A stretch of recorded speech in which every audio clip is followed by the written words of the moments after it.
So here's some stuff we can go through briefly, and then we have an expert that's going to join us here to kind of back up this conversation. But if my child's in pain, but I'm not sure what's going on, or there's some ways to gauge their level of pain. So we're going to go through some of these questions with our guest here and get some expert advice on how to deal with your kid in pain and how to know if they actually are. It's having a conversation with somebody just off topic here a little bit about their pet. And we were talking about their pet not being well. And, the friend I was talking to felt really badly because she just didn't really understand how to that the dogs can't talk, the animals can't talk, apparently. So clearly, at least not the ones in real life. And, how do you know that they're uncomfortable or they're in pain? And then, it kind of stretched out to little kids. And, do we take them seriously when they say they have a tummy ache? Do they really have a tummy ache, or was it just too much chocolate?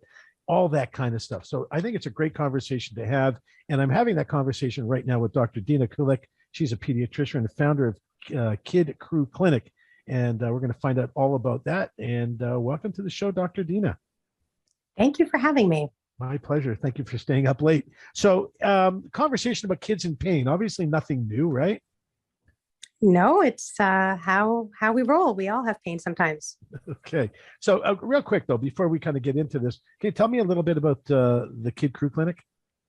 Sure. So Kid Crew is a multidisciplinary kids health clinic in Toronto, and we provide primary care and consultant care, all the subspecialties in pediatrics, allied health, such as speech therapy and psychology, et cetera. And we have dental partners all under one roof. So we say one stop for kids' health. That's brilliant. Thank you. No, seriously. I almost want to have a kid just so I can use the service. Anyway, so here's the first question that we're talking about. If their child is in pain and they're not sure what's going on, what are some of the ways that they can actually gauge their levels of pain? Well, it really depends on the child. So obviously a young child, a young toddler, or a baby who's not yet speaking, it's obviously a lot more challenging to ascertain what might be the cause. So for those younger babies, we often watch, like, what are they doing? Are they touching certain body parts? Are they grabbing their ears? Are they touching their chest or their diaper area? Are they having challenges with feeding, for example, where that might be because of ear pain or mouth pain? Do they have a fever? Do they have a cough? Do they have other symptoms that might be helping us to decide where might their discomfort be coming from? And then obviously older children, if they're verbal, can more easily tell us usually what their concern might be. Of course, there's many children that have challenges describing their pain to us, whether they have developmental challenges or behavioral challenges. Mm-hmm. Those children sometimes are more challenging to figure it out, just as would be the case with the baby. So there's some stuff I read recently. I don't know how you feel about it, but they were talking about using diagrams so your kid can actually point to the parts of their body that hurt, or ask them to draw a picture of the parts of their body that hurt. Is that something that you think is valid, or is it just a kind of an old wives' tale, so to speak? Well, sometimes I think it depends on the developmental stage and the age of the child. My own kids, I have 4. My kids are between the ages of 4 and 11. Yeah, busy family. They luckily are at a place in their ages that they can tell me what they're feeling, right? So I wouldn't have to ask my 4-year-old to draw me a picture. He would laugh at me and say, but I'm telling you, my arm hurts, right? But a younger child or a child that has some developmental challenges, you might want to use pictures or diagrams, or even just pointing to areas. It doesn't have to be with words. They can sometimes show us, physically what is bothering them. 4 kids, huh? 4 kids, yeah. Wow. And 3 dogs. You don't see enough of them at work? I like children. I like organized chaos, I say. Oh, you're amazing. I'm liking you more by the moment, for sure. What do I need to know about giving my kids over-the-counter medications, pain medications? It seems to be Advil, Motrin, Tylenol, Tempra. They were around in my day, still seem to be the go-to.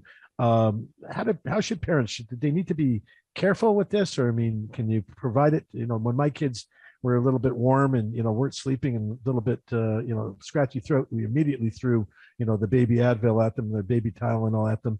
And as they got older, the same thing.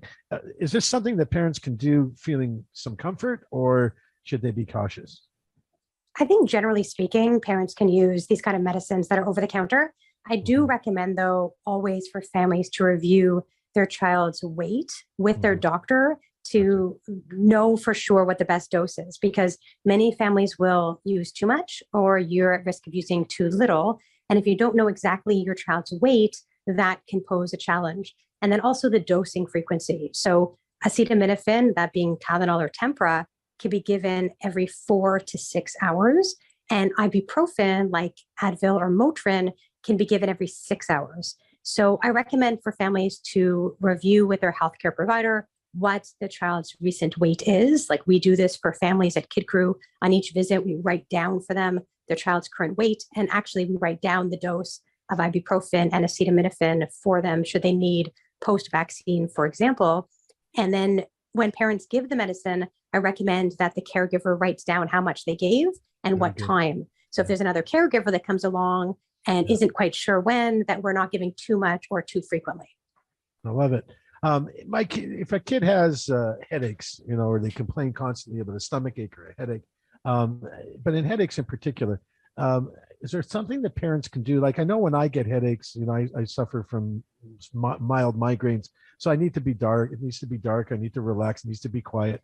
Can we do the same thing for kids? I mean, you can't just keep throwing pills down their throat for sure. People are talking about things like lifestyle changes in this article, like getting plenty of rest, staying physically active, eating healthy meals and snacks. I mean, kind of the stuff you would go, duh, makes sense, right? But if a kid is frequently having headaches, my obvious thinking would be you get to a specialist, right? Or at least to their family doc. But what can you do if it's just something that you're going to sort of have to cope with? Well, I think for the occasional headache or belly pain, to use over-the-counter medicines is reasonable. If a family's finding they're having to give pain medicine more than once a week, or there's, concerning symptoms, the child's vomiting, unable to attend school or daycare, waking them up in the middle of the night, those sorts of things, absolutely you should review with your healthcare provider. Those kids need to be examined. We need to make sure we don't need to do any investigations like imaging for head pain, et cetera. But if it's an occasional use, that typically is okay with the appropriate doses and dosing strategy we spoke about. But certainly if you're needing to give kids medicine frequently, or they're having those kind of red flags like waking at night with pain, definitely you want to see your doctor in person. We only got a little bit of time left. I'd love to have you come back on again for sure, because we just never going to have enough time. But same thing with tummy pain, right? Pain scales, when I deal with patients in my practice, and we're talking about levels of anxiety, levels of depression, 1 to 5, is it 5 being a lot, 1 being mild? Good to do with kids as it relates to pain scales? It can be helpful, but I do find that kids get confused by these sort of things, right? Mm-hmm. Like even adults, like if you say, how's your pain now?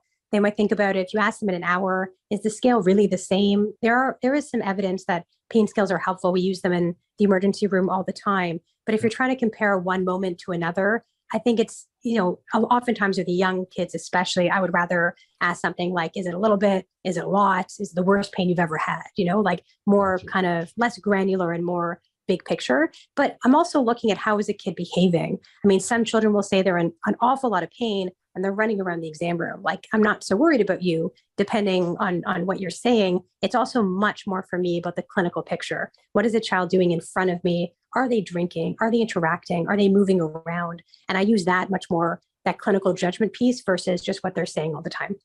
Real quick, we got about 30 seconds. I'm talking to Dr. Dina Kulik. She's the pediatrician and a founder of a Kid Crew Clinic. You have to check them out if you've got kids. Real quick, pandemic, lockdown, isolation. You must be very busy with kids that are having a difficult time sleeping. Are you seeing a big increase in that kind of stuff? For sure. I mean, it's been 2 years of many phone conversations and in-person visits for kids that are sick. Still, parents are very, very stressed about it.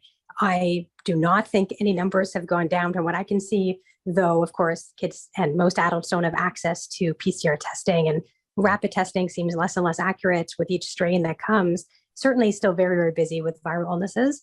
Luckily, kids do mostly very well with COVID, and it's flu-like illness, and they're not very comfortable for a few days, but the illness passes pretty quickly for most.